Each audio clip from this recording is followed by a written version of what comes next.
ओम नमो नारायण। जय हो।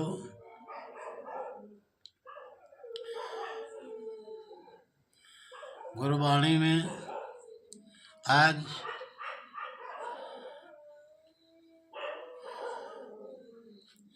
देखो, संसार में दो चीजें हैं। एक जड़ है, एक चैतन्य है। एक माया है और एक पुरुष है।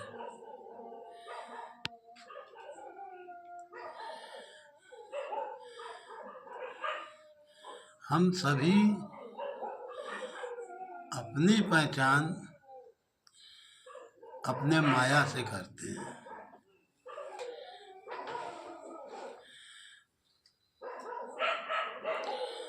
हम अपने शरीर को हम ऐसे हैं, जो कुछ भी पहचान हम सब माया से करते हैं। किसी से दोस्ती, प्रेम, मोहब्बत जो कुछ भी होता है वो इस शरीरों से ही होता है। इन शरीरों से ही होता है। इन शरीरों का चलना फिरना, कुछ ऐसी आदतें जो एक दूसरे को शरीर को भा जाती हैं। अब विचार करने की बात है कि उन आदतों को करने वाला कौन है। उन आदतों को करने वाला उसी के अंदर बैठा हुआ चैतन्य है।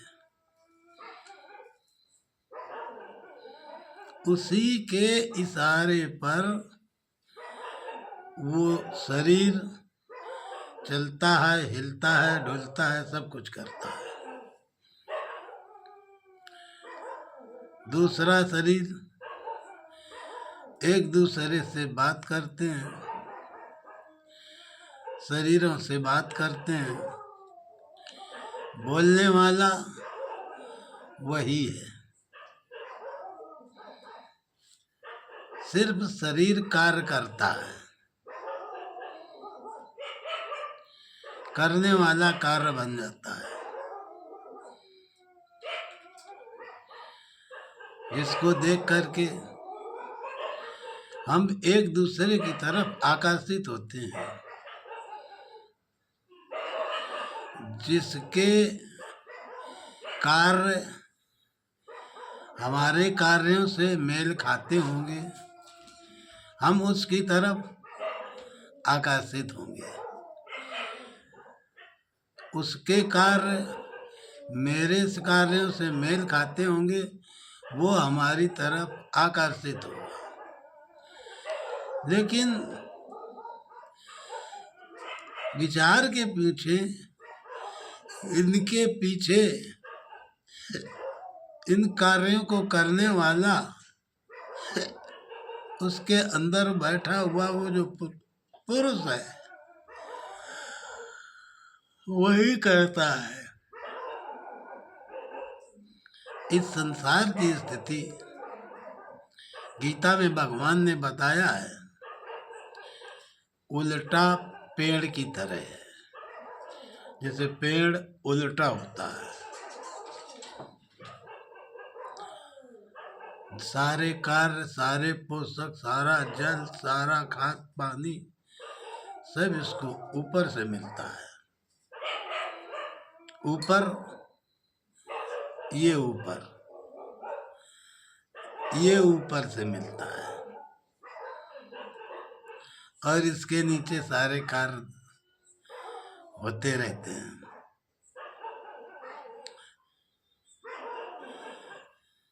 यहाँ से जो जो पोषक तत्व जैसे जैसे पहुँचते हैं, वैसा ही इसमें भाव, वैसा ही इसका पूरा शरीर का चाल ढाल चलता है। उन्हीं चाल ढालों में संसार में आदमी प्रेम, व्यवहार, व्यापार,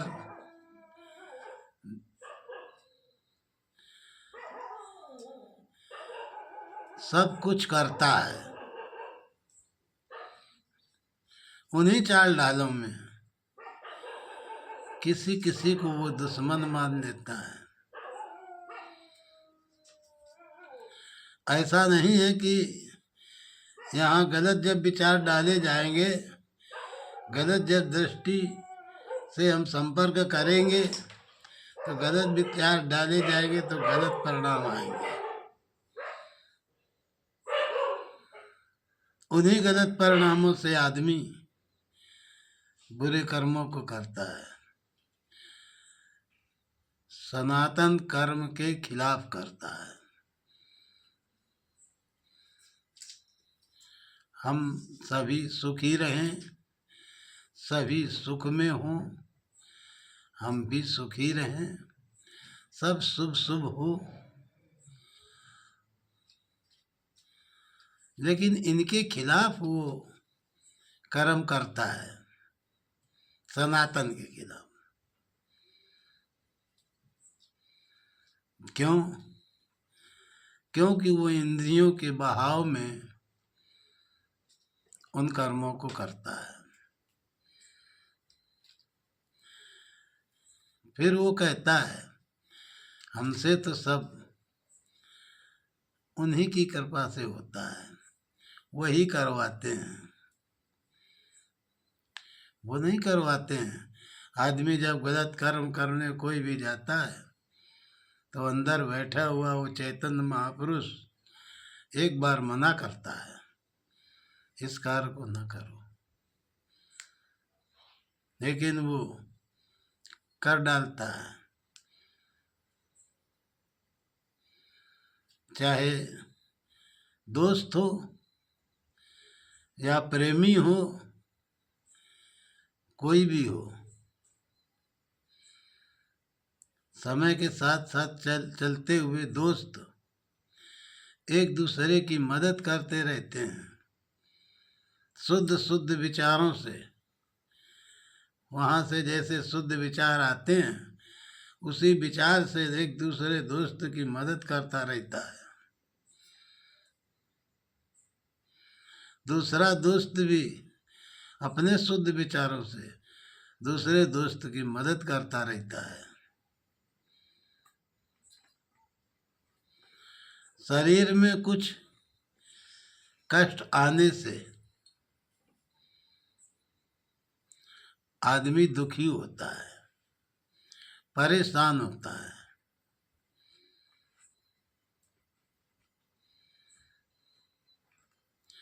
हो सकता है जो पहले का दोस्त हो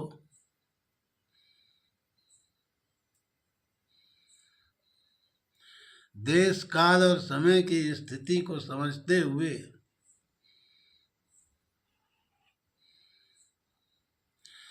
संसार रूप से ना हो, लेकिन अदृश्य रूप में हो। लेकिन अगले को कष्ट तो संसार में है, शरीर में है।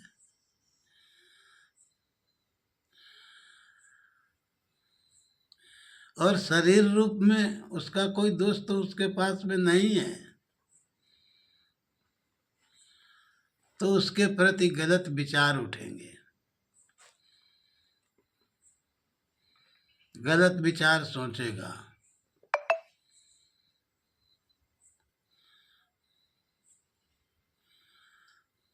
क्यों?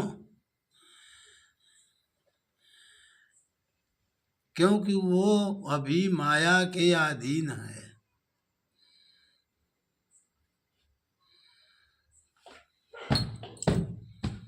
बड़े बड़े संत महापुरुष ऐसे हुए कि जिन्होंने अपने शरीर में आए हुए कष्टों को सहर्ष स्वीकार किया। भगवान राम ने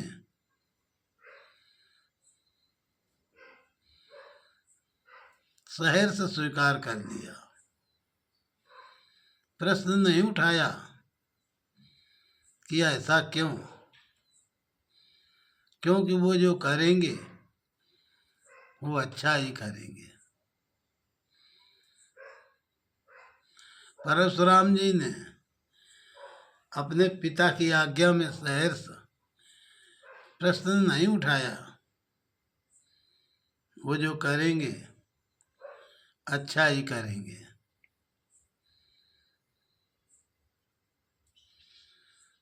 कोई भी हो, अपने माता पिता के प्रति अगर वो सहर्ष प्रश्न उठाता है सनातन के खिलाफ, अपने गुरु के प्रति सहर्ष प्रश्न करता है, तो गलत है।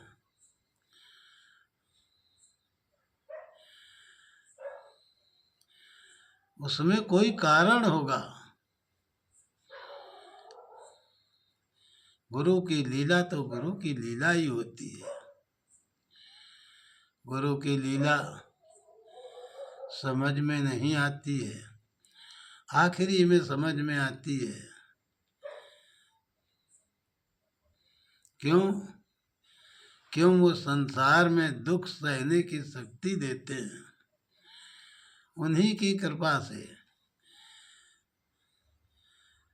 उन्हीं की बताए हुए रास्ते से हम चलते हुए संसार को सुगम बना सकते हैं।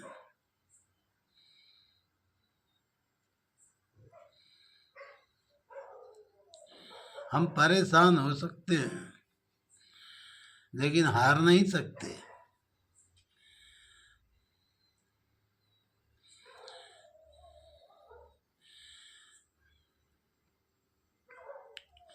गुरु का शिष्य से, उस ब्रह्म का, उस पुरुष का माया से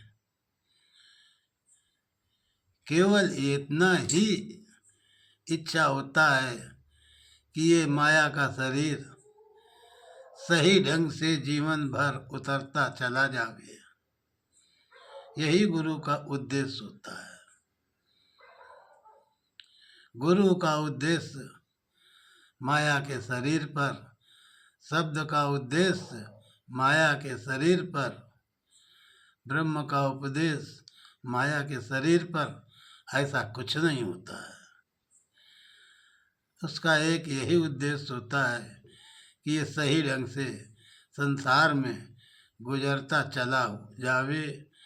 उसका कोई माया के शरीर से कोई निजी स्वार्थ नहीं होता है, उसका कोई निजी कोई मतलब नहीं होता है।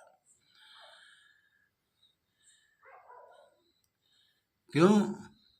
क्योंकि वो सभी चीज़ों से पूर्ण होता है, उसमें सारी चीज़ें होती हैं।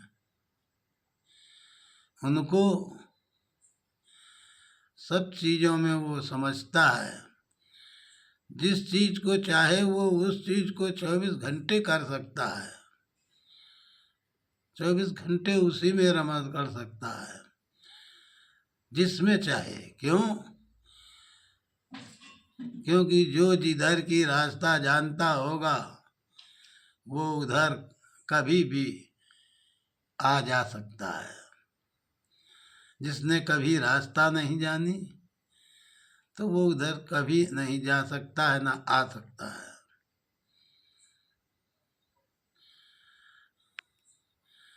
मनुष्य को अपने शरीर के ही कर्मों को सहर्ष स्वीकार करना चाहिए। मनुष्य को जो शब्द है, जो गुरु है, जो ब्रह्म है, उसके द्वारा बताई हुई आगे भविष्य की बताई हुई रास्ताओं को चिंतन करना चाहिए। किस तरह से उन्होंने कैसे क्या क्या बताया, क्या क्या समझाया, क्या क्या स्थिति दिखाई, तब उसमें उनका उसमें कोई स्वार्थ नहीं रहा होगा। वो तो चलते चलते खुद संसार से जाने की विधि और दूसरों को शांति से जाने की विधि केवल बताने की इच्छा रखते हैं। वो नहीं चाहते कि संसार में कोई कष्टमय हो, वो चाहते हैं सभी सुखी हों, सभी सुखी हों। गुरु ही शब्द होता है, गुरु ही ब्रह्म है, गुरु ही अक्षर है। क्योंकि गु को तो जानते हैं, इस संसार को जानते हैं, इस माया को जानते हैं, इस ब्रह्म रूह को, ब्रह्म को, आत्मा को, ईश्वर को, जो रूह है उसको जान लेना है, उसको समझना है, वो इसी के अंदर है। इन कष्टों को सबको झेलते हुए शांति से और संसार में किसी पर आरोप न लगाते हुए, यदि अगर आरोप लगाना है तो फिर पूरी तरह से लगाओ, या तो प्रेम करो तो पूरी तरह से प्रेम करो, माता सबरी की तरह, जो कि रात दिन उन्हीं का चिंतन में थी। द्रौपदी की तरह, अनसुईया की तरह, माता सीता की तरह प्रेम करो। और दुश्मनी करनी है तो फिर रावण की तरह, हिरण्यकश्यप की तरह, हिरण्याक्ष की तरह, कंस की तरह, शिशुपाल की तरह, दुर्योधन की तरह अगर दुश्मनी करनी है, या तो हम उससे प्रेम करें या तो हम उससे दुश्मनी करें। दोनों रास्ताएं एक ही जगह के लिए जाती हैं। शुभ कर्म करने वाला भी उस परमात्मा को चाहेगा, उस परमात्मा से मिलने की इच्छा करेगा, उस परमात्मा को आलिंगन करने की इच्छा करेगा, उस परमात्मा को अपने अंदर समेटने की इच्छा करेगा, उस ईश्वर को अपने अंदर विलीन करने की इच्छा करेगा, उसमें ही अपने को विलीन कर देने की इच्छा करेगा। शुभ कर्म करने वाला रात दिन उसी के ही चिंतन में खोया रहेगा, शरीर के कष्टों को झेलते हुए, तो वो एक दिन उसी में मिल जाएगा। और बुरा कर्म करने वाला रात दिन उसी का ही ध्यान करेगा, कब मिल जाए हम उसको मार दें, कब मिल जाए हम उसको मसोल दें, ऐसा कैसा समय आए, किस तरह से मिले हम उसको अस्तित्वहीन कर दें, कब ऐसा हो जो अपने को उसमें मिला करके उसका कूड़ा कचरा बना दें, कब ऐसा हो। इसलिए उसको जंगलों बंगलों वनों में सब जगह ढूंढता रहता है, रखता दुश्मनी का भाव है। जिसका ज्यादा गाढ़ा भाव हो जाता है उसको उसी रूप में उसी जगह प्रकट होते हैं, उसकी इच्छा पूरी करने के लिए। और जब ये इच्छाएं पूरी हो जाती हैं दुश्मनी और प्रेम की, इधर दुश्मनी उधर दुश्मनी, जब दुश्मनी दुश्मनी दोनों प्रेम होती हैं तब एक विस्फोट होता है, दोनों एक हो जाते हैं और एक हो करके दुश्मनी नहीं रहती है, फिर तो वो अपने में एक हो जाते हैं, समा जाते हैं, फिर इन दोनों को ढूंढना मुश्किल है। इसी तरह से प्रेमी प्रेम करता है, ईश्वर से प्रेम करता है। प्रेम करते करते प्रेम करते करते प्रेम करते करते प्रेम करते करते इस तरह से इतना प्रेम करता है कि जैसे कबीर साहब ने इतना प्रेम किया कि उनकी अर्थी का नहीं पता लगा, उनके शरीर का नहीं पता लगा, दोनों एक हो गए, दोनों का ही पता नहीं लगा। मीराबाई ने इस तरह का प्रेम किया कि दोनों एक हो गए, स्वरूप में अपने अपने समा गए, फिर उनका कोई पता नहीं। क्यों? क्योंकि वो गुणों से, गंध से, अष्टा प्रकृति से बाहर चले गए और हम तुम सभी अष्टा प्रकृति में हैं। इसलिए इस परमात्मा को दो ही भागों में समझेंगे, एक पुरुष एक नारी या माया।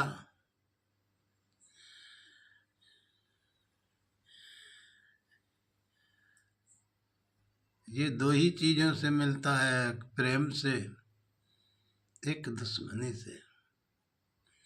और ये प्रेम और दुश्मनी के बीच में स्थित है। दुश्मनी वाला बुला ले तो दुश्मनी की तरफ चला जाएगा, और प्रेम वाला बुला ले तो प्रेम की तरफ चला जाएगा। इन दोनों की स्थित है। चाहे चंद्र स्वर ठंडा और वो स्वर गरम, एक ठंडा एक गरम, जिससे चाहे उससे चले जाएं, चाहे चंद्र स्वर से चले जाएं, चाहे ठंडे स्वर से चले जाएं, पहुंचेंगे उसी बीच में, एक में सुना में। लेकिन जो संसार का ये शरीर है, इनके कर्मों के जो खेल हैं, इनके कर्मों पर तुम किसी के भी, अपने दोस्त के भी, अपने प्रेमी के भी, अपने परिवार वाले के भी, अपने मोहल्ले वाले के भी, अपने गांव वाले के भी, किसी के भी शरीर पर किसी भी तरह का दोषारोपण नहीं कर सकते हो, क्योंकि दोष नहीं है। दोष तो उसके शरीर को किसी दूसरे ने चलाया है, इसलिए चलाया है कि उस समय वैसा होना था, इसलिए वैसा चलाया है। अगर वैसा न चलाया होता तो तुम आज ऐसे ना होते। ये विचार करने की बात है। इसलिए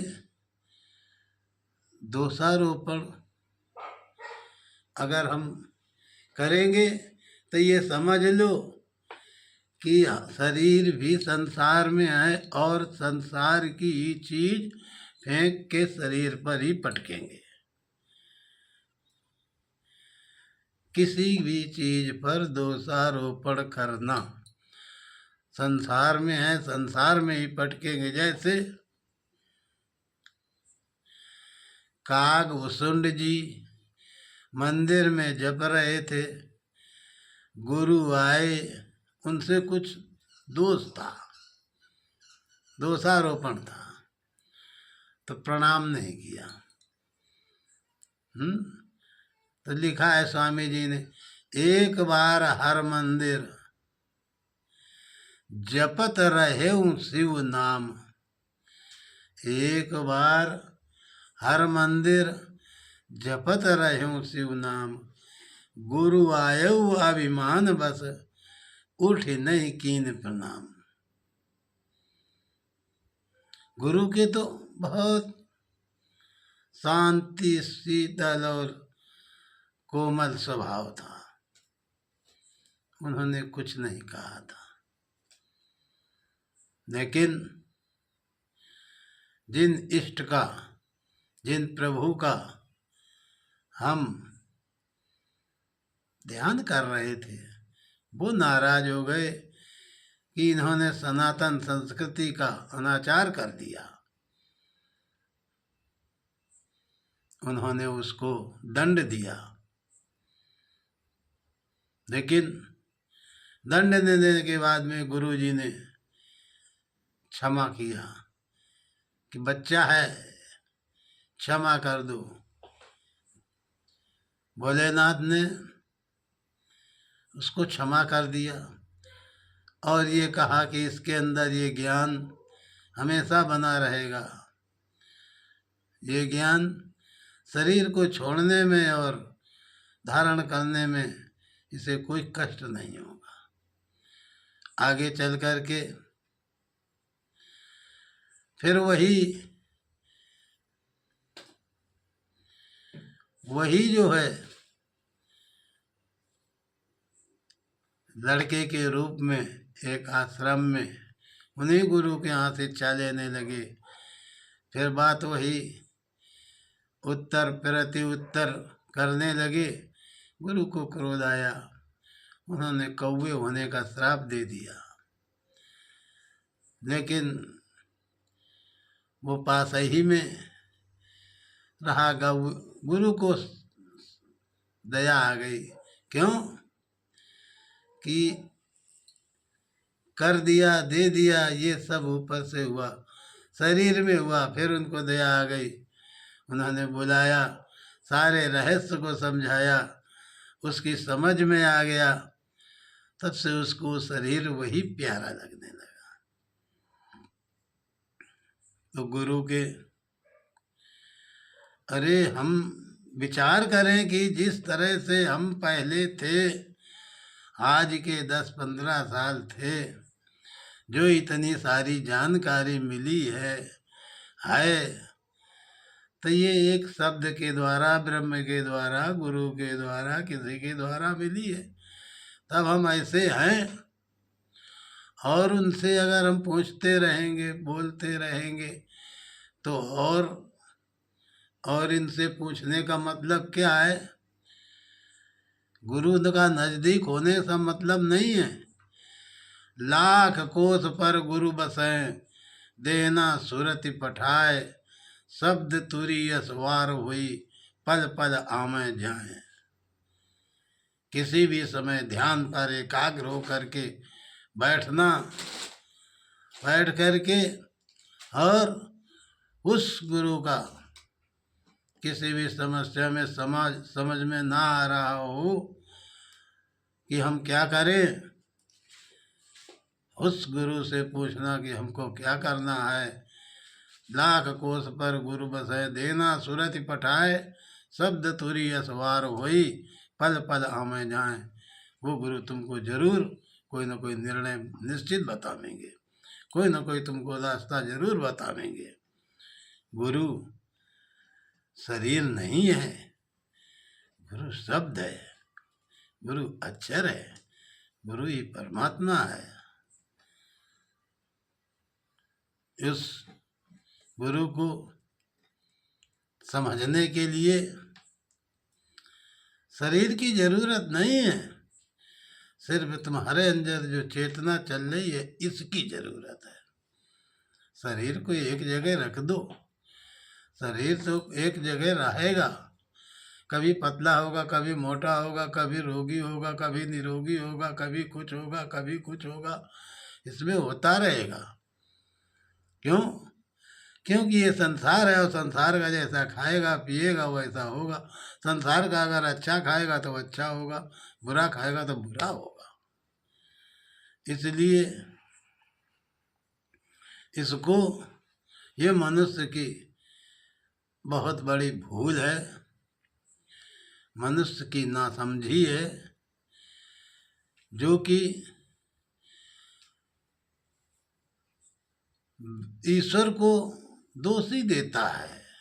कोई भी काम बन बिगड़ जाए ईश्वर को दोष करता है, कोई भी कुछ हो जाए ईश्वर के प्रति बुरा भला कहता है।